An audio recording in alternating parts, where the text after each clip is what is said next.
آگے اللہ جل جلالہ نے ارشاد فرمایا بل کذبوا بالحق، بلکہ انہوں نے حق کو جھٹلایا۔ توحید حق ہے، نبوت و رسالت حق ہے، قیامت حق ہے، مرنے کے بعد زندہ ہونا حق ہے، حساب و کتاب حق ہے، سزا و جزا حق ہے۔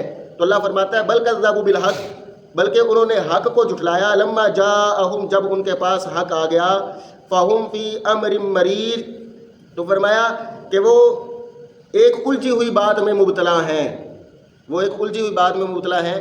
کبھی تو کہتے ہیں کہ یہ قرآن کہانت ہے، کبھی کہتے ہیں کہ یہ قرآن یہ جادو ہے، کبھی کہتے ہیں یہ قرآن افتراء ہے، کبھی کہتے ہیں یہ فال نکالنے کے شوشے ہیں۔ تو قرآن کے بارے میں بھی ایک بات پر قائم نہیں رہتے، اور نبی علیہ السلام کی نبوت کے بارے میں بھی ایک بات پر قائم نہیں رہتے۔ کبھی کہتے ہیں یہ کاہن ہیں، کبھی یہ کہتے ہیں کہ یہ فال نکالنے والے ہیں، کبھی کہتے ہیں یہ مفتری ہیں، یہ مجنون ہے، یہ ساحر ہے، یہ کذاب ہے، نعوذ باللہ من ذالک۔ نبی پاک صلی اللہ علیہ وسلم کے بارے بھی اتنے بڑے بڑے یہ کلمات ادا کرتے ہیں، تو یہ ایک بات پر قائم نہیں رہتے۔ تو اللہ تعالیٰ نے ارشاد فرمایا فہم فی امر مریج، فرمایا یہ ایک الجھی ہوئی بات میں مبتلا ہے، ایک بات پر قائم نہیں رہتے، نہ قرآن کے بارے میں، نہ نبی پاک صلی اللہ علیہ وسلم کی نبوت اور رسالت کے بارے میں۔ آگے اللہ جل جلالہ ان کا جواب دے رہا ہے کہ جو کہتے ہیں کہ مرنے کے بعد ہم زندہ کیسے ہوں گے، ہمارے اجزاء مٹی میں رل مل جائیں گے تو پھر زندہ کیسے ممکن ہے؟ تو ان کا جواب دیا جا رہا ہے، فرمایا افلم ينظروا الى السماء فوقهم كيف بنيناها، فرمایا کیا انہوں نے آسمان کی طرف نہیں دیکھا جو ان کے اوپر ہے؟ کیف بنیناها، کیسے ہم نے اس کو بنایا، وزیناها، اور ہم نے کیسے اس کو مزین کیا، وما لها من فروج، اور نہیں ہے اس میں کوئی دراڑ۔ اللہ تعالیٰ فرماتا ہے کہ اپنے اوپر آسمان کو ہی دیکھ لو کہ آسمان کو ہم نے کیسے بنایا ہے، بغیر کسی کھمبے کے، بغیر کسی ستون کے ہم نے اتنا بڑا آسمان قائم فرما دیا، اور پھر تم دیکھتے نہیں کہ اس آسمان میں نہ تو کوئی دراڑ ہے نہ کوئی سوراخ ہے، اور بغیر ستونوں کے وہ کھڑا ہوا ہے۔ ہاں، قاعدے کے مطابق حدیث کی روشنی میں آسمان میں دروازے موجود ہیں، دراڑ موجود نہیں ہے، اور نہ ہی کوئی سوراخ موجود ہے۔ دروازے وہ والے موجود ہیں کہ جن دروازوں سے رب تعالیٰ کی رحمتیں نازل ہوتی ہیں، رب تعالیٰ کی طرف سے رزق نازل ہوتا ہے بندوں کے لیے، اور وہ دروازے موجود ہیں کہ جن دروازوں سے بندے کی نیکیاں آسمانوں کی طرف چڑھتی ہیں۔ حدیث مبارکہ میں آتا ہے جب بندہ مومن دنیا سے چلا جاتا ہے تو آسمان کے دروازے روتے ہیں، زمین روتی ہے، زمین کا وہ حصہ، وہ ٹکڑا روتا ہے جہاں پر بندہ بیٹھ کر اللہ اللہ کرتا تھا، ذکر خدا کرتا تھا، ذکر مصطفیٰ کرتا تھا، اور اللہ کی بندگی، اطاعت اور عبادت کیا کرتا تھا۔ زمین کا وہ ٹکڑا روتا ہے، اور آسمان کا وہ دروازہ روتا ہے جہاں سے نیکیاں چڑھ کر اللہ کی بارگاہ میں پہنچتی تھی۔ اور جب کافر مر جاتا ہے تو نہ زمین روتی ہے نہ آسمان روتا ہے، تو مومنوں پر روتی ہے، زمین بھی روتی ہے اور آسمان بھی روتا ہے۔ تو آسمان کے اندر دروازے موجود ہیں حدیث مبارکہ کے مطابق، لیکن اس میں کوئی دراڑ موجود نہیں ہے، کوئی سوراخ موجود نہیں ہے۔ تو اللہ تعالیٰ فرماتا ہے کہ اپنے اوپر آسمان کو نہیں دیکھتے کہ کیسے ہم نے اس کو بنایا اور اس کو مزین کیا، سورج چاند ستاروں کے ساتھ کواکب کے ذریعے مزین فرمایا، وما لہا من فروج، اور نہیں ہے اس میں کوئی دراڑ۔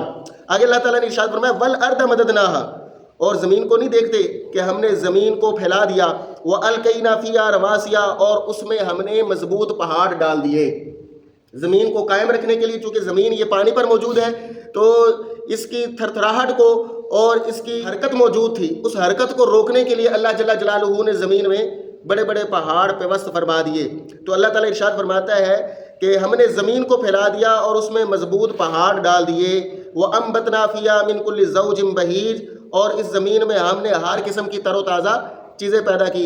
اس سے گندم پیدا ہوتی ہے، کپاس پیدا ہوتا ہے، چاول پیدا ہوتے ہیں، مکئی پیدا ہوتی ہے، باجرہ پیدا ہوتا ہے، پھل پھول اور دیگر درخت پیدا ہوتے ہیں۔ تو ہر قسم کی تر و تازہ چیزیں اللہ تعالیٰ نے پیدا فرمائی، اور آگے فرمایا تبصرۃ وذکریٰ لکل عبد منیب، فرمایا یہ بصیرت ہے، بصیرت کے لیے ہے اور نصیحت کے لیے ہر اس بندے کے لیے جو رجوع لانے والا ہے۔ جو بندہ بصیرت رکھنے والا ہے تو بصیرت والوں کے لیے یہ نشانی ہے کہ اللہ تعالیٰ نے زمین کو پھیلایا اور اس میں پہاڑ پیوست فرما دیے، اور اس زمین سے طرح طرح کی اللہ تعالیٰ چیزیں پیدا فرماتا ہے۔ تو یہ بصیرت والوں کے لیے بھی نشانی ہے اور نصیحت والوں کے لیے بھی، اور ہر اس بندے کے لیے جو اللہ کی بارگاہ میں رجوع لانے والا ہے۔ اور آگے اللہ جل جلالہ نے ارشاد فرمایا وَنَزَّلْنَا مِنَ السَّمَاءِ مَاءً مُبَارَكًا، اور ہم نے آسمان سے برکت والا پانی نازل فرمایا، فَأَنبَتْنَا بِهِ جَنَّاتٍ وَحَبَّ الْحَصِيدِ، اور اس پانی کے ذریعے ہم نے باغات پیدا کیے، آم کے باغ ہیں، کھجوروں کے باغ ہیں، کیلوں کے باغ ہیں، امرودوں کے باغ ہیں۔ اللہ تعالیٰ نے مختلف اقسام کے پھلوں کے باغات پیدا فرمائے، وحب الحصید، اور دانے پیدا فرمائے کٹے ہوئے کھیتی کے۔ بندہ ایک دانہ ڈالتا ہے تو اللہ تعالیٰ اس دانے کو پیدا فرماتا ہے اور اس کے مختلف سٹے پیدا ہوتے ہیں، اور مختلف سٹے پیدا ہونے کے بعد پھر کسان اس کو کاٹتا ہے تو دانے الگ ہو جاتے ہیں اور بھوسا الگ ہو جاتا ہے. تو فرمایا وحب الحصید، اور دانے کٹے ہوئے کھیتی کے ہیں. اور آگے فرمایا والنخل باسقات اللہ، اور ہم نے کھجوریں پیدا فرمائیں، باسقات لمبی لمبی، کھجوریں لمبی لمبی پیدا فرمائیں، لہا طلع ندید، اور فرمایا اس کے خوشے ہیں ندید تہ بتہ. پوری دنیا کے اندر سب سے زیادہ خیبر کے اندر کھجوریں پیدا ہوتی ہیں، اور کھجوروں کی کئی قسمیں ہیں، ایک قسم کی کھجور نہیں ہے. کسی کی گٹھلی گول ہوتی ہے، کسی کی لمبی ہوتی ہے، کسی کی موٹی ہوتی ہے، اور کسی کی گٹھلی ہوتی نہیں ہے. مختلف اقسام کی کھجوریں، اور سب سے زیادہ خیبر کے اندر کھجوریں پائی جاتی ہیں.